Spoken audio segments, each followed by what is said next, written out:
everyone. Today I'm going to be talking about those 7 steps sellers need to take for success on Amazon. Number 1 is to first off select the right product. And what I mean by that is find a product that is of good quality, where that demand exists, and there are tools out there for you to use so you can research what are the estimated sales for a certain product within a certain product category, so you can understand what that opportunity looks like. And you want to make sure that you are able to sell that product on Amazon. So there are restricted product categories, there are restricted products. So again, really selecting the right product is about doing your research to understand whether there's opportunity, whether or not you can sell that product. And also just checking competition to make sure that you're not going to be up against a competitor that has a really strong market share and complete brand loyalty that makes it almost impossible for you to enter that market. So that is step 1. Step 2 is optimizing your product listing. So when we're looking at the product listing, we're talking about titles, bullet points, product description, the back-end search terms, the keywords, your product images, videos, and also A+ content. So you want to make sure that you are optimizing it for 2 reasons. 1, for SEO, so ensuring that your content is keyword rich, no keyword stuffing, but it is keyword rich, so it appears as many times possible within search results. You also want to make sure that your content is informative and customer friendly, because you want your content to convert into a sale. It's all well and good the customer finding the product and clicking on it because they found it because you've got the right keywords. But if your content doesn't tell the customer what they want to know and doesn't allow them to make that informed buying decision, then chances are they're going to go elsewhere to where they can find those answers and buy from a potential competitor. So make sure your content is taking into consideration all those points, as well as your images. So using those images to really highlight the key selling points about your product, your unique selling points, and really putting those bells and whistles on those product listings to make them premium. So all those clicks that you get, and as many times as your product is discovered in search results, those are the many sales that you get, because those clicks automatically convert into a sale, because you are providing the customer everything that they need to make that informed buying decision. You've attracted them, you're enticing them with your imagery, and they go ahead and make that purchase.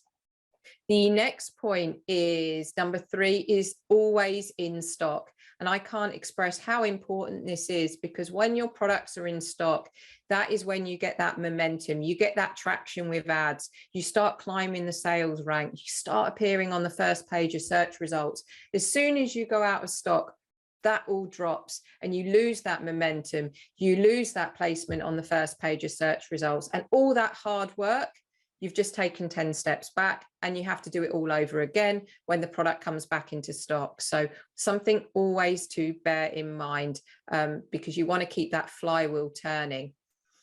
The 4th step is to be competitive and profitable. So it may well be that you've got a product that's selling really well, but you also need to make sure that it's profitable and makes sense for you as a business, and that it is sustainable to sell that product long term. We see so many businesses that become really focused on driving revenue, but when they look at the bottom line, the margins just aren't there for them to sustain that price.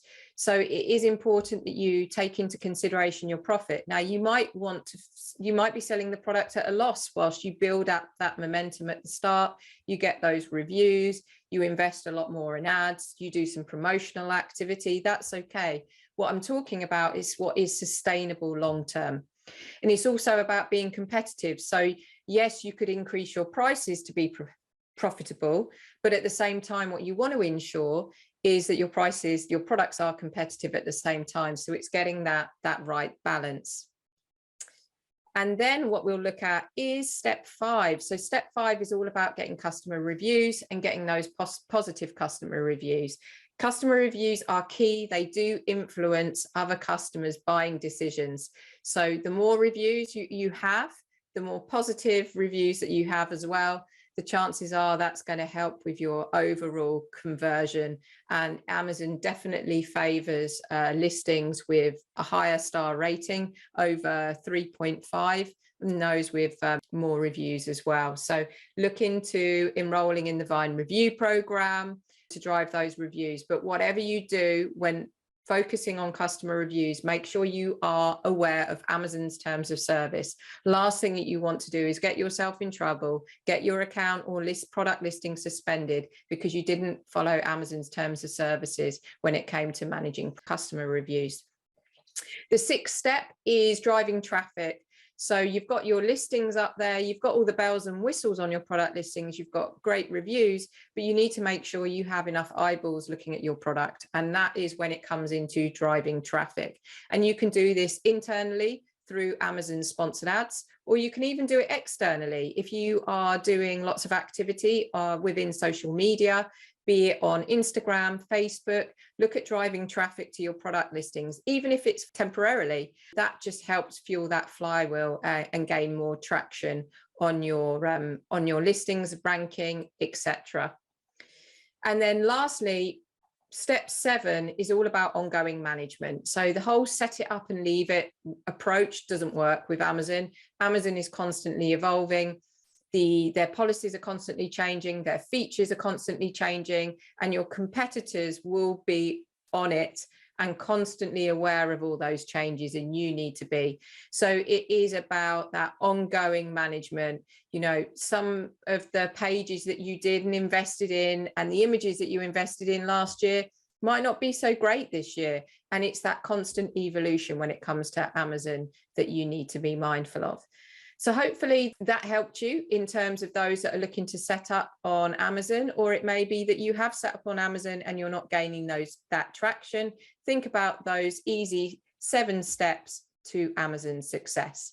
And if you want help with your Amazon business, be it you want support when it comes to consulting, it could be marketing support with your brand stores, A+ content, all the different things that I mentioned today, along with account management. eCommerce Nurse is there to support you. Just reach out to the team at ecommercenurse.com. Thanks for listening.